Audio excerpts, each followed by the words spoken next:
আজকে মা আর বোন পুজোর শপিংয়ে গেছে, আর আমি আর ঠাকুমা যেহেতু বাড়িতে ছিলাম আর বৃষ্টিও শুরু হয়ে গেছে, তাই বিকেলে ভাবলাম কিছু একটা খাওয়া যাক। তো প্রথমে ঠিক করলাম যে সিঙ্গারা খাবো, তারপর হঠাৎ করে সিঙ্গারা আনতে গিয়ে মনে পড়লো এই কদিন আগেই সিঙ্গারা খেয়ে আমার ভীষণ পেটে ব্যথা হয়েছিল, তাই ডাক্তার আমাকে স্ট্রিক্টলি বারণ করে দিয়েছে যে সিঙ্গারা খাওয়া যাবে না।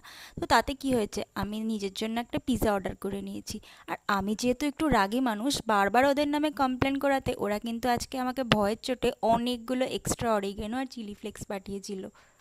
আমার পিৎজা না আসা পর্যন্ত ঠাকুমার এই চাটনি দিয়ে সিঙ্গারা খাওয়া দেখতে দেখতে আমার যেন আরও খিদে পেয়ে যাচ্ছিল।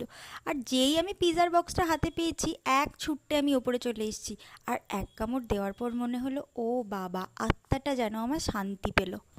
আবার দুপুরে আমার একটা লিপস্টিক ডেলিভারি হয়েছিল, কিন্তু দুর্ভাগ্যবশত সাজতে গিয়েই আমি সেটা পরেই ঘুমিয়ে পড়ি। হঠাৎ ফ্রেঞ্চ ফ্রাই খেতে খেতে আমার মনে পড়লো যে লিপস্টিকটা কতক্ষণ স্টে করে সেটা একটু